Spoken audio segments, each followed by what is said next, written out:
poursuivre, lorsque le président de la République a confirmé le lancement du porte-avions nouvelle génération, vous en avez tous et toutes entendu parler. Il n'a pas seulement annoncé la construction, bien sûr, d'un nouveau bâtiment militaire, c'est aussi et profondément le choix d'un projet qui engage notre pays et l'ensemble de nos acteurs industriels pour plusieurs décennies et qui mobilise l'ensemble donc de notre base technologique et industrielle de défense. Derrière ce symbole et au-delà de ce symbole de puissance navale se jouent des enjeux bien sûr beaucoup plus larges, souveraineté, innovation, compétences, capacité de production et résilience de l'ensemble d'une chaîne de valeur que vous représentez notamment aujourd'hui. Eh bien, c'est précisément ce que nous allons explorer avec nos invités dans cette nouvelle brique de cette 3e édition de Rail, Souveraineté industrielle et chaîne de valeur, le cas du porte-avions nouvelle génération, avec nos 4 grands témoins qui vont venir me rejoindre. Benoît Laroche de Roussanne, Bertrand Chauffenogeur, Virginie Bavenu et Patrick Schepp.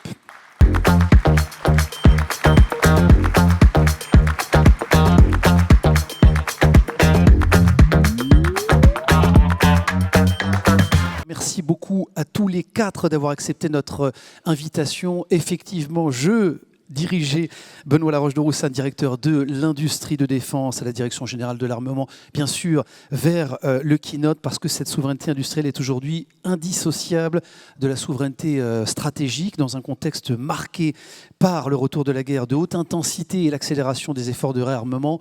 Notre pays doit pouvoir s'appuyer sur une industrie de défense forte. C'est notamment ce que nous allons évoquer avec vous dans ce keynote de 10 minutes et on aura le plaisir de vous avoir avec nous dans cette table ronde avec nos grands témoins pour poursuivre nos échanges. Je vous laisse le floor et la parole. Merci beaucoup. Bonjour à toutes et à tous. Merci de votre accueil et puis de prendre le temps de partager, de discuter autour de nos enjeux de souveraineté industrielle pour les besoins spécifiques de la défense, sujets qui ont déjà été un peu abordés, mais que je vais essayer d'illustrer un peu plus pendant ces 10 minutes, puis ensuite échanger surtout autour de la table ronde.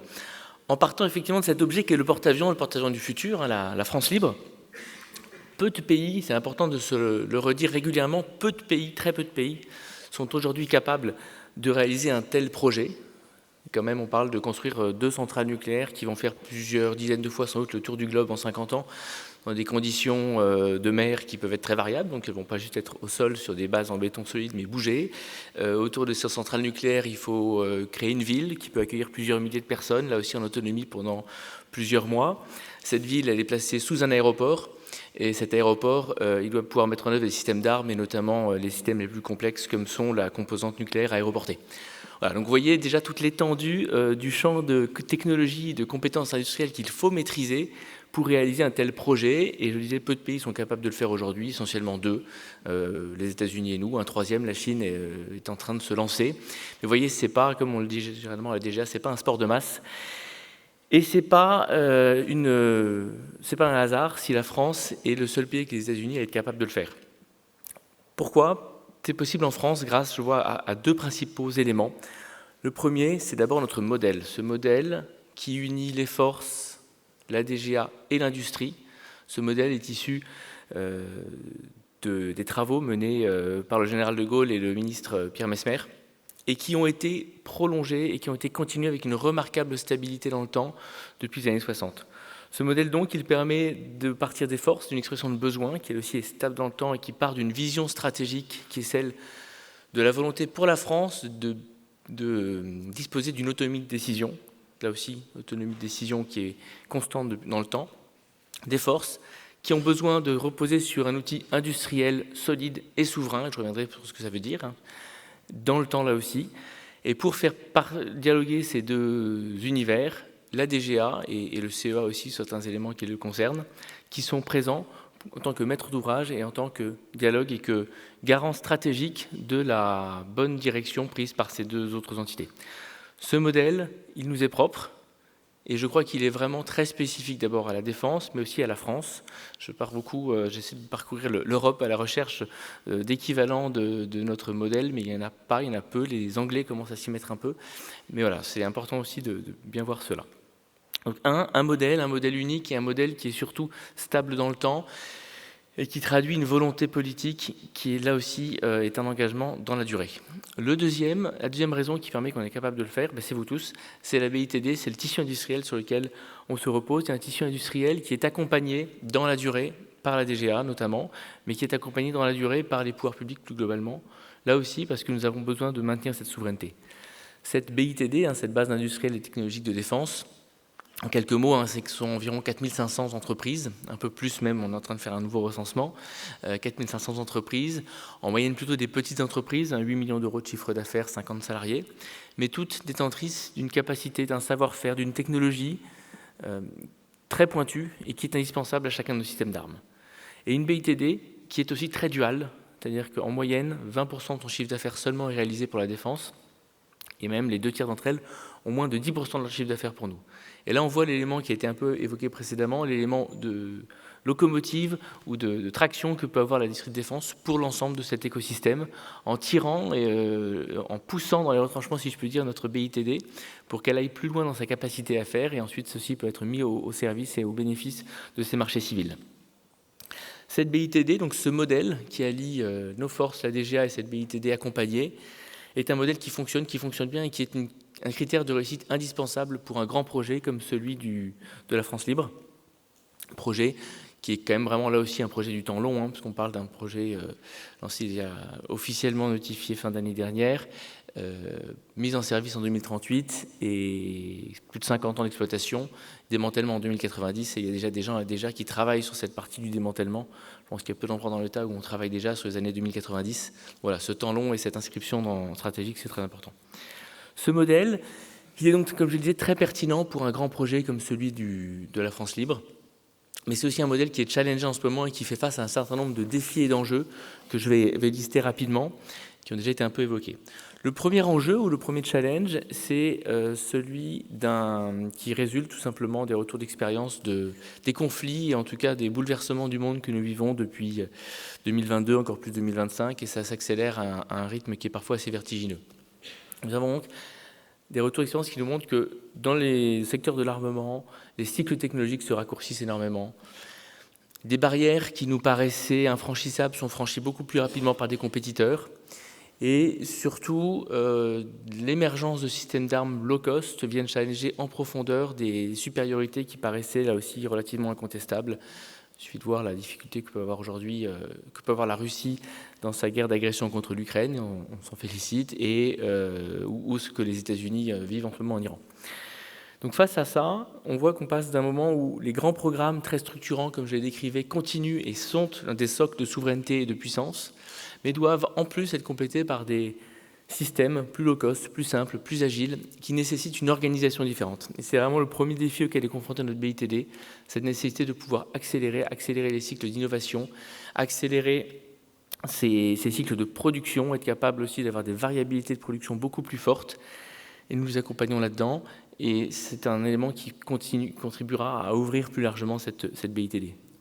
Le deuxième enjeu est celui d'une européanisation, là aussi, du secteur de l'armement.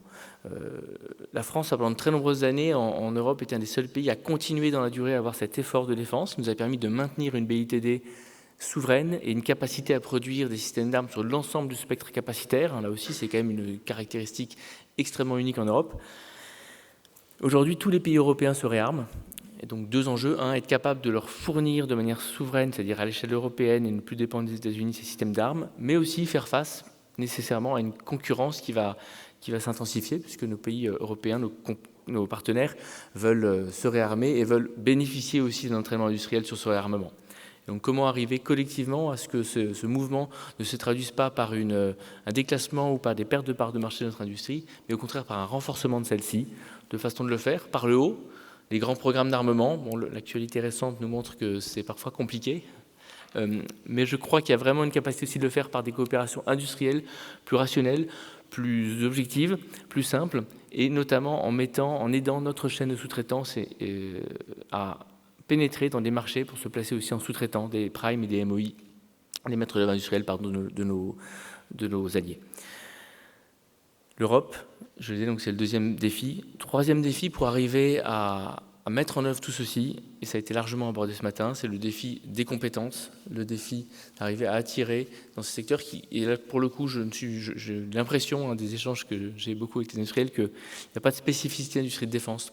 L'industrie de défense, c'est un ensemble de secteurs industriels qui contribuent et qui concourent à la construction de nos systèmes d'armes, et là nous sommes confrontés aux mêmes difficultés, aux mêmes défis que l'ensemble de l'industrie civile. Enfin, le besoin aussi de financement, de financer ces montées en cadence. Pendant de nombreuses années, le secteur de la défense était un secteur qui avait très mauvaise presse, qui n'était pas facilement ouvert à des financements. Des gros travaux ont été réalisés depuis plus d'1 an et demi avec nos collègues de Bercy. Je crois que la situation se normalise, mais il faut qu'on continue à être extrêmement attentif à ça.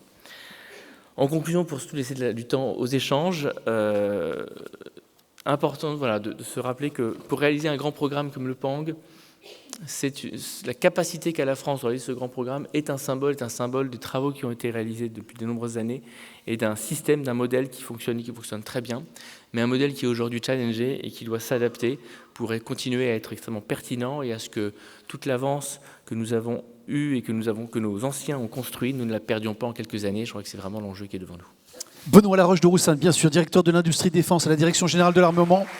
Merci. Merci. Je vous laisse nous rejoindre, bien sûr, et intégrer notre panel. Merci à tous les quatre, je le disais, d'avoir accepté notre invitation pour évoquer ce porte-avions nouvelle génération. Vous allez pouvoir d'ailleurs découvrir quelques images pendant nos échanges, images d'illustration que vous avez peut-être déjà eu le plaisir de découvrir de ce porte-avions nouvelle génération, donc avec nos grands témoins et cette table ronde donc, qui est consacrée avec vous, Virginie Bainvelu. Merci beaucoup d'être avec nous. Vous êtes dirigeante de Sotec Technologies Services, PME, au service évidemment des intérêts et des enjeux industriels que nous allons évoquer, impliquée aussi est très engagé dans la production de ce porte-avions nouvelle génération.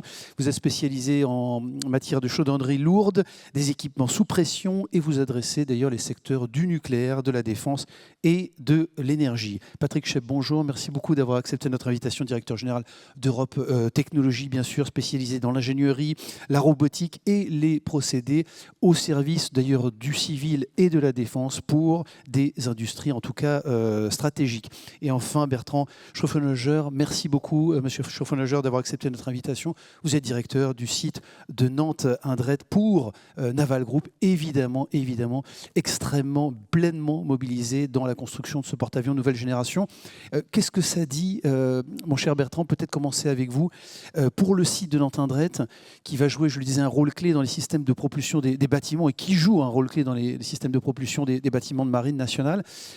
Qu'est-ce qu'il a de différent, de singulier, ce programme porte-avions nouvelle génération pour le site d'Indret particulièrement? On dit que ça va se jouer, on l'a dit avec Olivier Nozzi, que ça va se jouer dans les territoires. Qu'est-ce qui est en train de se jouer du côté d'Indret là? Alors, bonjour à toutes et à tous. Oui, le porte-avions nouvelle génération concentre un nombre de défis incroyables. Alors, je vais vous en proposer deux. Le défi de l'échelle d'abord. Donc, c'est le plus grand navire militaire qui ne sera jamais construit en Europe. Le premier bateau, premier navire à propulsion nucléaire tout électrique, et puis des dimensions XXL. Donc c'est un navire de 310 mètres de long, 78 000 tonnes de déplacement, à comparer aux 45 000 tonnes du porte-avions Charles de Gaulle actuel. C'est quasi 2 millions de pièces unitaires à intégrer, 1200 km de câbles électriques, 3000 locaux. Voilà, j'arrête dans les chiffres, mais voilà, le premier défi, c'est un objet, des installations XXL. Et le deuxième défi, les techniques et technologiques. C'est pouvoir répondre aux besoins de notre client, la Direction générale de l'armement, et puis du futur exploitant, le marin, la Marine nationale. Et chez Naval Group, notre raison d'être, c'est donner à la Marine nationale les moyens de sa puissance. Et donc, c'est proposer dès la conception et la réalisation un navire qui pourra répondre aux besoins de nos clients et aux enjeux, aux menaces de demain, d'aujourd'hui et de demain. Donc aujourd'hui, comme vous l'avez dit, c'est une mise en service qui est prévue en 2038. Et le demain, c'est 2080-90. C'est plus de 45 ans de suivi en service de ce navire.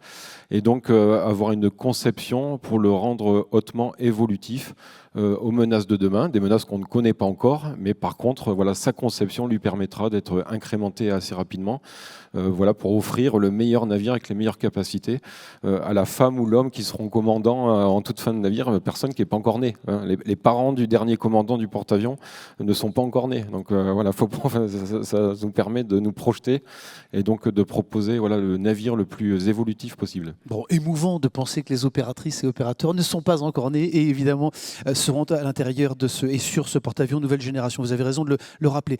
Vous avez raison de rappeler que c'est du temps long, on l'a dit aussi. Il y a des sujets évidemment de souveraineté qui sont des sujets impérieux, qui sont des sujets d'urgence, mais évidemment cette question du rapport au temps long. Justement, avec plusieurs décennies que vous évoquez à l'instant, de développement et d'exploitation, comment est-ce qu'on se prépare à ce temps long, à anticiper les compétences, les infrastructures et les savoir-faire qui seront nécessaires tout au long de ce chantier, de ce projet? Donc c'est du temps long, évidemment. Un navire d'une telle complexité à propulsion nucléaire, il faut retenir deux chiffres qui sont identiques. 10 années d'études, de conception, 10 années de construction entre la fabrication des premiers équipements et la réalisation du navire. Et la clé, c'est l'anticipation. Donc toute l'entreprise et le site dont j'ai la responsabilité, le site de Nantes-Indret, on s'y prépare depuis longtemps, depuis plus de 5 ans maintenant, dans toutes ces dimensions, le potentiel humain et les compétences, et le potentiel de l'outil industriel. Donc d'un point de vue RH et compétences, plusieurs dispositifs, parce que c'est le cœur du programme, c'est la clé. Un programme aussi long, il faut qu'on puisse apporter la garantie comme quoi on sera toujours en capacité, en compétence sur un objet aussi complexe. Donc c'est l'anticipation des recrutements. On est sur un rythme de plus de 150 recrutements par an là, depuis 3 ans. C'est la transmission du savoir en identifiant les experts, ingénieurs ou ouvriers pour transmettre ce savoir aux nouvelles recrues. Et puis c'est aussi des besoins de créer une formation, une école interne. Donc à la fin de l'année, on ouvrira une académie de la mécanique au sein de mon site, voilà, pour apprendre des gestes, apprendre des technologies qu'on ne peut pas accéder dans le domaine de l'industrie civile, qui sont réservés au domaine de l'industrie de défense. Donc apprendre des gestes pour toutes les nouvelles recrues, pour nos partenaires, les personnes aussi en reconversion. Et puis il faut préparer l'outil industriel. Donc ça a commencé dès 2022, ça va se poursuivre jusqu'en 2030. C'est 200 millions d'euros d'investissement dans les infrastructures et l'acquisition de nouveaux moyens industriels. On est sur un rythme où on livre une infrastructure ou un atelier par an, donc jusqu'en 2030, et puis le faire de la manière la plus responsable possible. Donc c'est profiter de ces nouvelles infrastructures pour offrir les meilleures conditions en termes d'environnement de travail et de QVT pour nos salariés, et puis le faire aussi vertueusement dans notre écosystème et notre ancrage. Donc malgré cette transformation qui est d'ampleur, c'est de ne pas s'étendre, aucune extension du site, et puis ne pas artificialiser. Donc ça peut être un casse-tête au vu de la transformation. Mais c'est oui, complètement. Et c'est repenser nos ateliers pour les reconfigurer, déconstruire d'anciennes friches industrielles, voilà, pour en reconstruire de nouvelles et limiter au plus possible notre impact. Évidemment complexe, cette équation, je vous disais, à résoudre avec plusieurs inconnus, monter tous les curseurs en même temps et tenir compte évidemment des critères d'une industrie durable et éco-responsable. C'est ce que nous revendiquons sur ce territoire et notamment à travers AIL. Benoît Laroche de Roussanne, quand on entend le site d'Indret qui semble prêt à anticiper justement ce temps long, qu'est-ce qui nous dit ce programme de ce porte-avions nouvelle génération? Qu'est-ce qui nous dit? Est-ce que c'est aussi quelque part un constat, un révélateur, pardon de le dire comme ça, de nos fragilités? Qu'est-ce qui dit ce programme Nouvelle Génération? Est-ce qu'il faut être lucide et pragmatique, comme on l'a dit, sur l'état des forces en présence? Alors, je crois qu'il est quand même d'abord révélateur de nos forces. Alors, il révèle aussi des fragilités, je vais y revenir, mais ce que je disais dans ma keynote, il est quand même beaucoup révélateur de nos forces. Le fait que soit capable de lancer un tel programme, de le réaliser, est déjà en soi une prouesse. Et voilà, il faut le redire parce que voilà, faut être aussi voir le verre d'eau à moitié plein. En revanche, effectivement, tous les enjeux que vous avez rappelés, que l'on identifie dans ce programme, sont un révélateur, je ne sais pas si c'est de nos faiblesses, mais en tout cas des difficultés ou des challenges qui sont devant nous et qui sont vraiment multiformes. Mais celui d'être capable d'avoir des industriels et une chaîne de sous-traitance suffisamment robuste pour mener jusqu'au bout et dans la durée, sur toute la durée d'exploitation, un tel projet. Le deuxième, c'est celui d'avoir des femmes et des hommes qui soient capables de réaliser ce projet, donc tous les enjeux de formation que vous avez rappelés. Et puis, il nous montre aussi que sur certaines briques, certains éléments, tout ne sera pas fait en France. L'immense majorité sera fait en France, mais pas tout. Je pense aux catapultes, par exemple. Mais ça montre aussi qu'au-delà d'être une faiblesse, c'est un choix aussi rationnel qui est fait. La France a une taille, a une économie qui a une certaine taille, et certaines choses, voilà, le calcul a été fait de se dire qu'on serait capable de le faire, mais à un coût qui n'en vaut pas la peine. Et donc, c'est aussi le travail constant de la DGA en lien avec les industriels, d'évaluer ce qu'est la souveraineté. La souveraineté, c'est pas l'autarcie, c'est pas tout faire tout seul, c'est avoir des dépendances qui soient consenties, maîtrisées et qui ne restreignent pas notre autonomie d'action. Voilà pour ces points évidemment, et de lucidité, alors fragilité, je ne sais pas s'il faut le dire comme ça, ou les points d'attention en tout cas, sur lesquels il faudra évidemment mettre peut-être le poids du corps. Virginie Bienvenue, votre témoignage est extrêmement précieux. On l'a dit, ça va se faire avec les territoires et l'ensemble évidemment des co-traitants, de l'ensemble de cette chaîne de valeur, des opérateurs industriels. Votre entreprise a remporté évidemment un marché auprès de Naval Group, donc vous êtes bien entouré pour ce porte-avions nouvelle génération. Qu'est-ce que ça dit finalement? Qu'est-ce que ça va induire, impliquer? Qu'est-ce que ça va représenter pour une PME comme Sotec Technologies Services en termes de transformation industrielle, on l'a vu à l'instant, d'investissement et de montée en compétences et en cadence dans vos process? Alors pour nous, il est évident que c'est un marché qui nous permet de monter en compétences. Donc le savoir-faire, évidemment, sur la partie opérationnelle, nous l'avons. Mais il est clair que les projets que nous offre Naval Group sont très techniques et nous demandent de monter en compétences, je dirais, plus sur la partie documentaire. Sécurisation de sites, par exemple, puisque il y a quand même des enjeux, et essentiellement sur la partie industrialisation, méthode, pour sécuriser en fait auprès de notre client qui est Naval Group l'industrialisation de cette commande. Voilà. C'est-à-dire, voilà, si demain nous n'étions plus en mesure de produire, Naval Group sécurise, il faut le savoir, et je trouve ça très pertinent, les modes de fabrication des projets que nous fabriquons. Donc il est clair que nous mettons tout en œuvre pour sécuriser évidemment ces fabrications, puisque nous avons, nous, mis en exergue la compétence. Enfin, c'est pour nous, ça a été l'enjeu majeur quand on a repris cette entreprise qui était liquidée, il faut le dire. Donc on est quand même un exemple d'une réindustrialisation de PME sur des secteurs en berne. La chaudronnerie, ça ne fait pas rêver. Mais aujourd'hui, nous, en tout cas, c'est une entreprise familiale qu'on co-dirige avec mon époux. L'enjeu a été vraiment la formation. Donc on a énormément recruté. C'est une entreprise où on était 38, aujourd'hui on est 130. Donc on a formé, compagnonnage, puisqu'en fait, je rejoins aussi les témoignages précédents, la formation a baissé. Et quand on prend un chaudronnier, parce qu'on travaille beaucoup sur le territoire, on travaille beaucoup la GPEC, enfin, on est vraiment dans cette dynamique-là et on n'a pas le choix si on veut conserver le savoir-faire de nos métiers qui sont très importants sur les filières de défense, mais aussi nucléaire. Voilà, on doit travailler sur le territoire avec les lycées, trouver plusieurs lycées de chaudronnerie, d'usinage, les CFAI, etc. Et donc c'est vrai que la formation est un enjeu vraiment prioritaire pour répondre à ce projet-là. Voilà. Ce projet, évidemment, est temps long aussi, donc investissement sur la gestion prévisionnelle des compétences et de monter en compétences. Patrick Schepp, on le dit souvent, on le répète souvent, c'est important de se le redire aussi ici dans ces grands programmes de défense et notamment ce porte-avions nouvelle génération.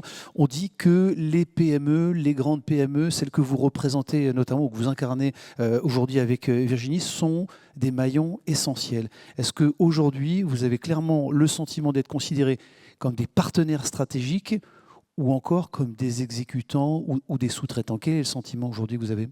Tout d'abord, Europe Technologies, c'est une entreprise qui est basée sur l'innovation parce qu'on a 5 technologies cœur. On a toutes les technologies de soudage et dans le monde, on est connu grâce à ça. On a une technologie de grenaillage et aujourd'hui, dans le monde, on a un concurrent chinois qui pompe un peu, mais finalement, on continue d'être retenu. On a une technologie de découpe pour tout ce qui est carbone. et on maîtrise l'enlèvement de matière, mais quand je dis l'enlèvement de matière, c'est dans des conditions un peu complexes. Et puis une dernière technologie, où là on peut dire on est tout seul au monde, c'est le perçage acoustique des capots moteurs des avions pour éviter qu'ils fassent du bruit. Donc là, à l'heure où je vous parle, on est retenu par Comac sur cette technologie-là. Alors après, une fois que tu as l'innovation, c'est un peu ce qui a été dit avant, c'est pas le tout de développer des trucs, il faut les faire marcher. Donc c'est toute la partie indus, que dans certains cas on a réussi, dans d'autres cas on a moins réussi. Et là on arrive dans la relation avec nos clients. Alors, de l'histoire d'Europe Technologies, on a une histoire un peu différente du territoire, parce que dans le territoire, c'était une histoire de sous-traitance. Moi, quand j'ai démarré ma boîte, il y a 33 ans maintenant, je voyais tous mes copains qui avaient des boîtes, ils attendaient des commandes d'Indret, d'Airbus, de Chantier Atlantique. C'était l'histoire qui était comme ça. Moi, comme je démarrais de rien, il fallait bien que je trouve une solution pour avoir un truc différent. Donc j'ai démarré avec de l'innovation. C'était une époque, on ne va pas revenir sur le passé, c'était une époque, c'était comme ça, on pouvait nouer des partenariats. C'est quelque chose qui est en train de revenir. Je parle sous contrôle de Naval Group, mais j'ai appris il n'y a pas longtemps avec des dirigeants de Naval Group que la notion de fournisseur était en train de disparaître, qu'on était rentré dans une mission de partenaire. Et je peux vous assurer que c'est vrai. Parce que si ce n'était pas vrai, on le se dirait et on corrigerait. Mais c'est la vérité. Et pourquoi ? Parce qu'on fait des moutons à 5 pattes. Alors, là, on fait une bête extrêmement complexe. Mais avant ça, on a fait la ligne de production des sous-marins nucléaires à Cherbourg, où on a mis des robots capables de souder la caisse du sous-marin en automatique, avec des systèmes de capteurs, donc des tas d'ingénieurs, des tas de systèmes complexes. Et on a réussi à mélanger l'intelligence manuelle, parce que tout ce qui est soudure, c'est du manuel, mais c'est de l'intelligence manuelle, ce qu'on a un peu laissé de côté en France. Moi, je suis d'origine d'Italie du Nord.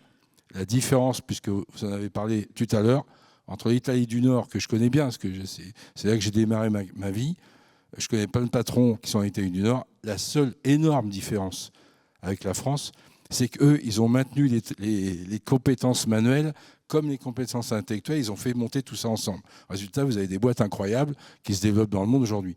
Bon, nous, on a mis les compétences manuelles. On a oublié qu'il fallait un cerveau bien construit pour faire marcher les mains correctement. Donc, on est en train de le rattraper. Europe Technologies, aujourd'hui, a la chance d'être retenu aussi sur des morceaux du Pang, sur des composants stratégiques qui sont liés à la défense plutôt dissuasive. On n'est pas dans les systèmes d'attaque, on est plutôt dans le dissuasif. Ce n'est pas les mêmes façons de penser au niveau bancaire. C'est un autre sujet, mais ce n'est pas la même façon de voir les choses par rapport au RSE. Je ne sais pas si tu en parleras tout à l'heure. Alors, il y a une brique qui est consacrée aujourd'hui. Et donc, pour nous, le fait d'avoir 5 technologies sur différents marchés, alors moi je suis issu de l'aéro, hein. Voilà, j'ai appris mes armes dans l'aéro, j'aime bien les avions, on bosse toujours dans l'aéro, la défense, la navale. Le monde du spectacle, on entend moins parler, mais le monde du spectacle, on a quand même réussi avec le Puy du Fou à être champion du monde du spectacle, avec le Mine et Étoile. C'est un truc qui vient de chez nous, ça. Pourquoi ? Parce que quand vous mettez des procédés innovants dans votre boîte, derrière, il faut des compétences techniques qui s'utilisent partout. Il faut des roboticiens, il faut des chaudronniers, des usineurs, des fraiseurs, des automaticiens. Peu importe le procédé, il te faut ça. Et une fois que tu as ça, tu peux te diversifier. C'est pour ça qu'on a une filiale en Chine qui fonctionne très très bien, contrairement à tout ce qu'on entend. La Chine, maintenant je commence à connaître. J'ai mis du temps à comprendre quelque chose, mais je finis par connaître. Les États-Unis, c'est complexe, parce qu'on voit les effets Trump en ce moment. Nous, sur nos produits, on est taxé entre 15 et 25%. On voit qu'on a des soucis.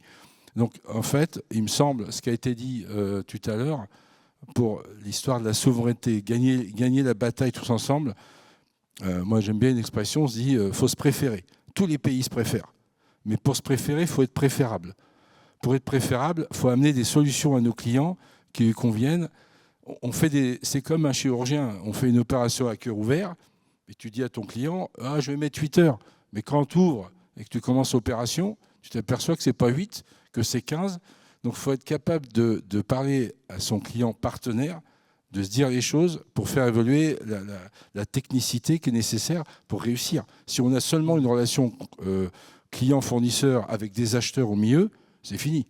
Donc les PME doivent reprendre aussi leur destin en main, au-delà évidemment de la politique, et surtout pas de politique de main tendue, mais dans une notion de partenariat et d'investissement, si je vous ai bien écouté, et d'innovation évidemment, en plus des sujets, et en sus des sujets de gestion des compétences.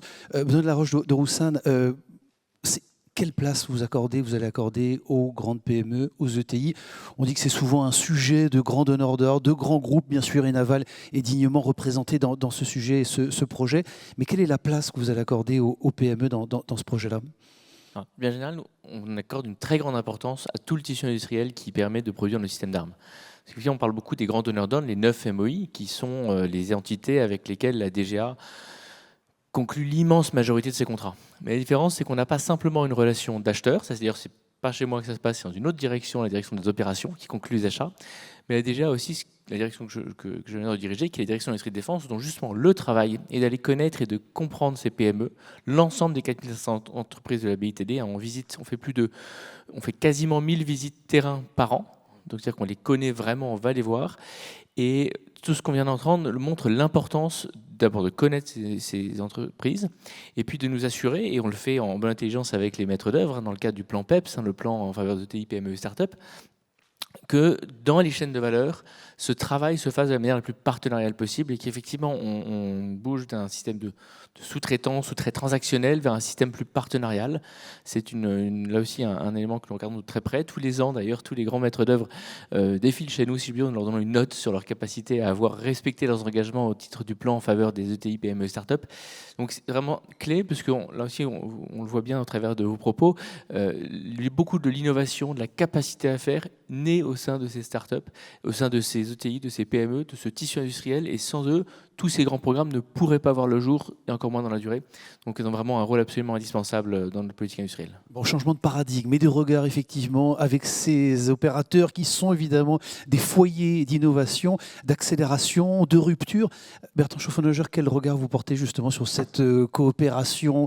La réussite de ce porte-avions nouvelle génération va passer par la qualité du dialogue, de la conversation. Vous allez avoir évidemment et des partenariats que vous allez nouer avec ces acteurs, notamment représentés dans cette table ronde ce matin. Oui, tout à fait. Donc j'évoquais précédemment un certain nombre de défis. Là, c'est un défi industriel. Il faut la jouer en équipe. Donc déjà, titre perso, c'est incroyable de vivre cette aventure industrielle de ce que va être la réalisation du porte-avions. Et puis les trois grands industriels, donc Naval Group, les Chantiers de l'Atlantique, Technic Atom, qui portent le projet, on s'appuie évidemment sur un tissu immense de partenaires. Donc nous concernant, Naval Group, on fait en sorte de tirer toute une filière. Le porte-avions, c'est 800 partenaires qui ont été identifiés, dont 600 PME et ETI. C'est un objet, c'est un navire qui est souverain. Donc 90% de la valeur du porte-avions, que ce soit les achats matériels, les achats de prestations industrielles, de prestations intellectuelles, sont faits en France. C'est un objet souverain, il est important de le rappeler. Et puis ça contribue, ça ruisselle dans toute l'économie du pays et des territoires. Au pic de l'activité, on s'attend à 14 000 emplois, emplois directs, indirects et des emplois induits. Et il y a 3 régions, Pays de la Loire, la région PACA et la région Bretagne, qui vont impacter de manière, en termes d'impact socio-économique, 70% de la valeur sera dans ces 3 régions-là. Et au-delà de ces chiffres, ce qui est important, c'est d'accompagner toutes ces entreprises, notamment les PME. Donc, vous avez cité le plan PEPS, donc le plan ETI, PME, Start-up, qui est porté par le ministère des Armées. Donc, on est partie prenante de ce plan d'action. Donc, c'est accompagner les entreprises, faire accéder au marché de défense les PME. Donc, un exemple tout simple, début juillet, sur le site de Nantes-Indret, il va y avoir une journée dédiée au porte-avions, une Industrie Day, où l'ensemble des partenaires conviés, on va pouvoir leur présenter les enjeux du programme et toutes les collaborations possibles. C'est aussi accompagner avec respect les entreprises. Ça commence aussi par les paiements, notamment les paiements à l'heure. Et puis voilà, s'assurer de leur pérennité. On l'a rappelé plusieurs fois, c'est un programme de temps long, donc s'assurer de la pérennité des entreprises en termes de performance industrielle. Ça paraît être du temps long, on n'a pas le temps non plus. Il y a un défi planning majeur, donc c'est les accompagner dans leur performance industrielle et ça a été évoqué aussi dans le maintien des compétences. Merci Bertrand. Alors peut-être que Monsieur Laroche-de-Roussanne, vous avez effectivement, l'agenda se poursuit. Je vais vous libérer, vous autoriser à nous quitter. Un grand merci évidemment pour votre présence et la présence de la Direction Générale de l'Armement. On peut vous applaudir bien sûr pour votre présence et la qualité de vos témoignages. Et nous savons que votre temps est précieux, donc c'est évidemment un grand plaisir de vous avoir eu avec nous et de rappeler l'engagement de la Direction Générale de l'Armement dans ce projet et évidemment l'embarquement de nos valeurs ajoutées, nos grands champions sur le territoire. Virginie, bienvenue. Qu'est-ce qui vous manque aujourd'hui, peut-être quand on regarde un petit peu justement l'état de ces grands programmes et notamment celui du porte-avions nouvelle génération? On a parlé de compétences, visibilité des commandes, profondeur dans ces commandes-là, simplification peut-être des procédures. Qu'est-ce que vous identifiez comme freins principaux pour un acteur industriel comme vous aujourd'hui pour rejoindre ces grands programmes industriels et stratégiques? Le premier frein, c'est le financement. En collant bien le micro. Pardon. Le premier frein, je dirais, c'est le financement, parce que les PME, on le sait tous, en ce moment, c'est très compliqué pour les entreprises qui n'ont pas de marché sur ces grands programmes. Donc, il y a quand même des difficultés actuellement. Donc, les trésoreries se tendent, les notes financières sont pas terribles. Et bien souvent, ça ne leur permet pas de pouvoir répondre à des appels d'offres parce qu'elles ont des notes financières qui ne sont pas catastrophiques, mais pas non plus dans les meilleures. Donc ça, je trouve ça un petit peu dommage. Parce que les entreprises, pour qu'elles puissent s'en sortir, justement, ces entreprises qui ont des notes financières un petit peu basses, ont besoin d'heures productives. Je veux dire, si elles n'ont pas de commandes, elles ne vont pas remonter la pente. Ça, c'est évident. Il y a ça, il y a l'accompagnement du BFR. On le sait, les banques n'accompagnent pas. Voilà, le besoin en fonds de roulement, excusez-moi. Mais c'est quand même le plus important dans une entreprise. Voilà, donc oui, il est clair que, en tout cas sur les projets concernant le porte-avions nouvelle génération, voilà, le Naval Group, en tout cas, respecte les engagements, de raccourcir les délais de paiement, etc. Mais je veux dire, il y a aussi plusieurs projets qui peuvent se cumuler, qui peuvent être importants en termes de financement. Et forcément, on a forcément à un moment donné du cash out. Voilà. Donc ça, c'est vrai que pour moi, le financement, peut-être simplification des procédures, mais attention, parce qu'on est sur des produits techniques, donc il y a quand même un suivi de production qu'il ne faut pas du tout alléger, à mon sens, si je peux me permettre. Mais en amont peut-être sur peut-être avoir une uniformisation des procédures, parce qu'on s'aperçoit que certains sites, par exemple chez Naval Group, n'ont pas complètement les mêmes procédures. Donc après, faut s'adapter, mais je veux dire, ça peut aussi être intéressant de travailler sur les mêmes bases.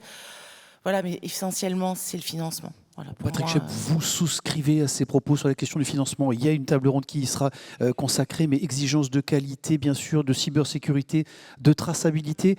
Ça devient des contraintes ou des avantages compétitifs pour vous? Vous le prenez comment? Comme une opportunité? Et je vous sais optimiste, mais comment est-ce que vous abordez ces sujets-là? Moi, il y a quelques années, je pensais que les systèmes qualité, les systèmes normatifs allaient nous sauver et nous préserver du monde. Je pense plus. Je pense que c'est pas vrai, parce que là où on met des normes, de toute façon, dans le monde entier, c'est contourné ou c'est traité différemment, et ça, la preuve en est, hein, ça a empêché personne d'avancer. Ça a été dit tout à l'heure, donc j'y crois plus à ça. Par contre, il faut faire confiance un peu à nos cerveaux, parce qu'on écrit des tas de trucs dans des tas de documents qui finissent par s'encheventrer. Alors on a la chance, avec Naval Group, c'est une boîte très techno, donc on a des interlocuteurs qui sont comme nous, qui ont du bon sens technique, donc on est capable d'interpréter et d'agir. Mais ce n'est pas vrai dans toutes les industries, ça. C'est vrai dans des boîtes très techno. Le problème financier, c'est que, en fait, le sujet, c'est ce BFR. Et finalement, alors, ton client, tu ne peux pas lui demander de te garantir des pièces qu'il n'a pas et à tel jour. Lui-même ne sait pas. Par contre, ce que tu peux lui demander, c'est de dire que si la pièce arrive un jour, on est bien d'accord qu'elle est chez moi et à tel prix. On ne remet pas tout en question. Ça s'appelle la préférence. Ça existe, ça. Ça commence à se faire de plus en plus, parce que c'est ça le partenariat. C'est pas simplement dire on est partenaire, c'est concrètement on est un peu livre ouvert, ce qui est souvent le cas, parce qu'on arrive à un état de confiance, moi je trouve, avec les équipes de Naval Group, avec les achats, d'être à livre ouvert et de dire bon écoute, voilà, là-dessus il faut bien que je gagne ma vie, il faut bien que tu gagnes ci, on trouve le compromis. Alors le BFR, tu as deux façons de le compenser, soit par les finances bancaires, ce qui est plus ou moins difficile, ça dépend de pas mal de paramètres. Vu la conjoncture, c'est quand même complexe. Après, les banques, il y en a sans doute dans la salle. Je pense que ça, en fait, il faut qu'ils s'appuient plus sur notre expertise de la compréhension du marché. C'est pas simplement des tableaux de bord que les banquiers doivent regarder. D'ailleurs, dans certaines associations, on demande aux banques, on les invite à participer avec nous à l'analyse technique, qui comprennent de quoi on parle, pourquoi ça vaut le coup de mettre de l'argent là. Parce que si c'est que des tableaux, ils ont du mal, ils voient le côté risque. Putain, un mec d'ailleurs, patron des risques, c'est patron des risques, hein. C'est pas patron du développement, hein. Il s'appelle patron des risques. Donc lui, il voit des risques partout. Bon, donc c'est à nous de lui dire qu'il y en a moins. Et l'autre volet, à mon avis, qui est le plus dramatique, enfin le plus critique, ça a été dit tout à l'heure, c'est quand même la compétence. Moi, aujourd'hui, j'ai aucune inquiétude sur les 3-4 ans qui viennent pour ma boîte. J'ai du boulot partout, parce que tout le monde cherche la même chose, de la technicité. Sauf qu'aujourd'hui, on commence à percevoir que le niveau technique baisse trop, que les gens, les anciens à qui on demande de former, ces anciens, ils fatiguent un peu quand même, hein. Les patrons, il faut dire la vérité, les patrons, il y en a peut-être dans la salle, globalement, ils fatiguent, parce qu'il y a eu le Covid, il y a eu les conflits, il y a l'énergie, enfin, il y a tout le temps un truc. Sauf que les mecs, ils vieillissent. Et qu'à un moment, il faut les aider un peu. Mais moi, je pense qu'il faut revenir, ça a été dit un peu tout à l'heure, il y a les contrats, il y a les partenariats, il y a tout ce qu'on se raconte tout le temps. Puis il y a un truc en plus qui marche dans le monde, c'est la relation humaine. Moi, en Chine, pourquoi ça marche? Mon ami, c'est le premier milliardaire privé chinois. C'est un ami. Et ce qu'il me dit, bon, les Français, on vous aime bien, hein, vous êtes inoffensifs. Mais on nous aime bien. C'est important d'être apprécié. C'est un début. Et après, contrairement à ce qu'on imagine aussi, que tout va être piraté, copié, tout ça, c'est l'histoire de la souveraineté dont on parle aussi avec eux. Ils ne sont pas idiots. Ils voient bien qu'ils ont une puissance incroyable. Il suffit d'y aller, hein.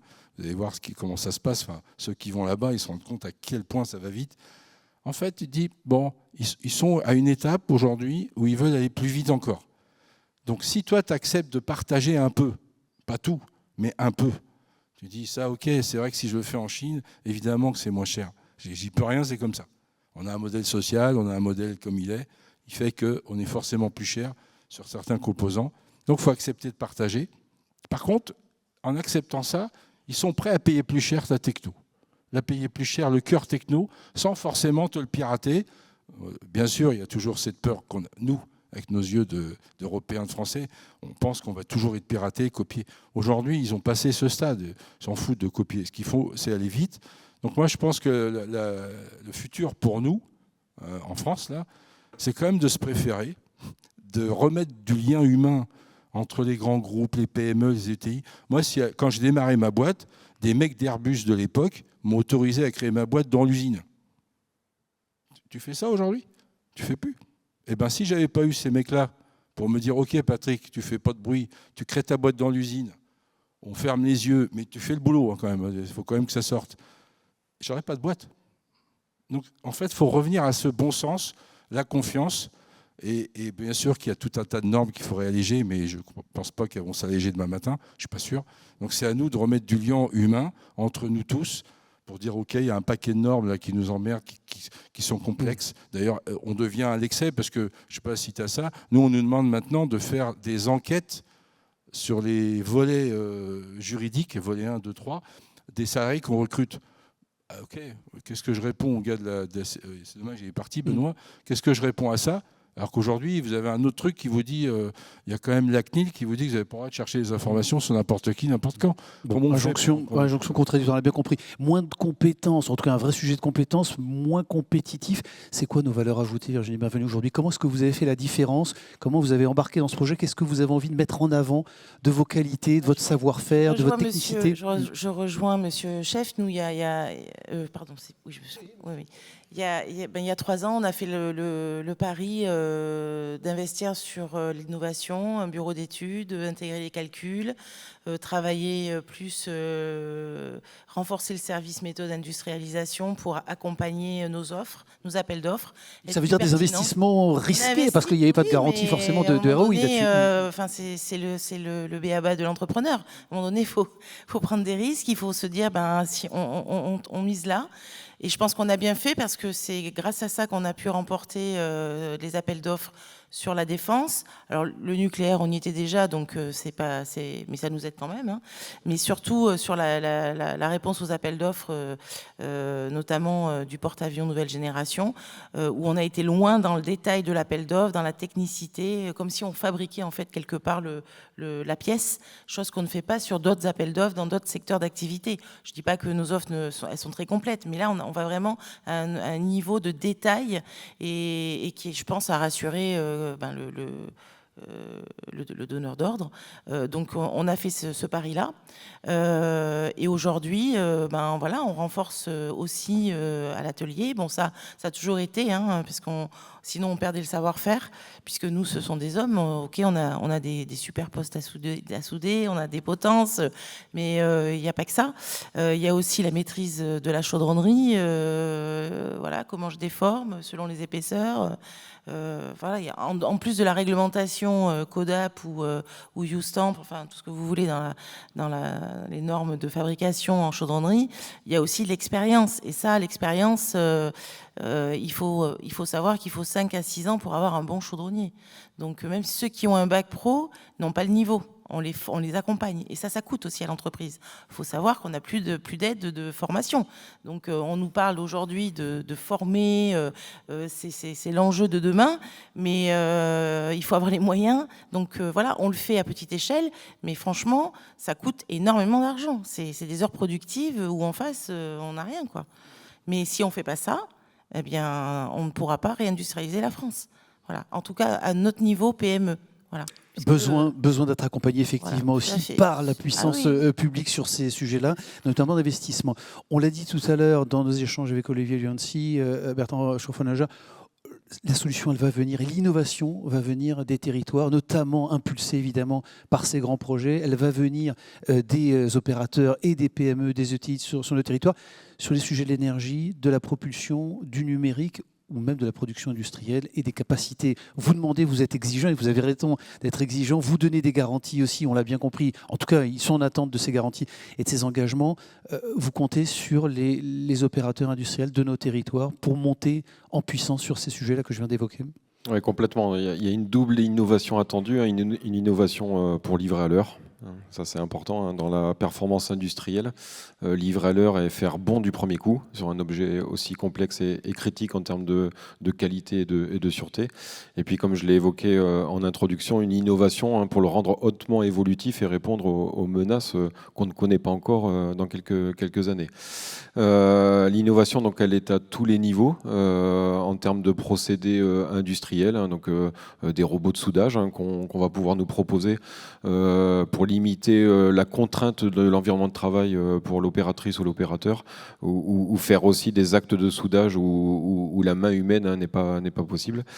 Dans notre outil industriel, on a repensé complètement nos manières d'usiner certaines pièces XXL. Donc on s'est doté de moyens d'usinage qui sont pour certains uniques en Europe, de par leur dimension et la précision à atteindre. Innover dans les matériaux. Sur ce navire seront embarquées des pièces qui ont été conçues et réalisées par fabrication additive, des pièces en métal. Et puis l'innovation numérique. La clé de demain pour le porte-avions et son groupe aéronaval, hein, c'est l'échange, le partage de l'information le plus rapidement possible. Une information qui doit être sécurisée et fiable pour prendre des décisions très rapidement. Donc ça sera un bateau tout numérique. Donc beaucoup d'innovation dans ce domaine-là avec un système de combat du futur et des systèmes d'information qui sont embarqués qui doivent répondre aux exigences de cybersécurité, encore une fois, d'aujourd'hui et de ce que ça pourra être dans le monde de demain. Un dernier mot peut-être, et pour terminer, c'est important aussi, vous avez évoqué le fait d'être exemplaire tout à l'heure dans ces sujets évidemment d'industrie durable et éco-responsable. Comment est-ce que vous l'intégrez dans vos cahiers des charges et qu'est-ce que vous attendez en termes d'exigence de la part de vos co-traitants, justement, de ce maillon stratégique des opérateurs industriels, notamment sur les territoires avec lesquels vous avez travaillé, qui sont engagés dans ce programme ? La première chose, c'est voilà, on est une industrie de défense, donc il y a un surplus voilà, d'exigences pour être irréprochable dans les domaines de la RSE. Pour ce qui est des achats, que ce soit des achats de matériel ou des prestations industrielles, moi je vais présider ce qu'on appelle des gates achats, donc un processus pour valider la spécification et puis l'entreprise qui est retenue, le partenaire retenu. Et on va mettre les sujets de RSE, donc la performance en termes de santé, sécurité au travail, la performance environnementale, l'impact carbone du partenaire et de sa manière de réaliser le transport, tous ces sujets-là, ça va peser dans la décision le même poids que la tenue des engagements en termes de planning, la situation financière de l'entreprise. Donc voilà, dans ma décision, on va regarder ce sujet maintenant au même niveau que l'engagement opérationnel de l'entreprise. Virginie Bengelus, c'est une contrainte en plus, là, ces sujets d'éco-responsabilité, de durabilité. Est-ce qu'il n'y a pas une injonction contradictoire, en tout cas de temporalité, à vous demander de vous engager sur le temps long, parce que ce sont aussi des temps longs, évidemment, ces sujets-là. Est-ce qu'il n'y a pas la tentation de lever le crayon aussi dans un moment de conjoncture et de crise complexe sur ces thématiques-là d'éco-responsabilité et de durabilité? Je veux dire, c'est l'avenir. Je veux dire, tous les donneurs d'ordre vont vers cette dynamique-là, et après, ça s'entend. Après, voilà, il faut... nous, c'est vrai que dans la chaudronnerie, RSE, bon, il y a des choses qu'on peut faire, d'autres, malheureusement, on ne pourra pas forcément répondre à toutes ces contraintes-là. Mais en tout cas, oui, on y travaille à notre petite échelle.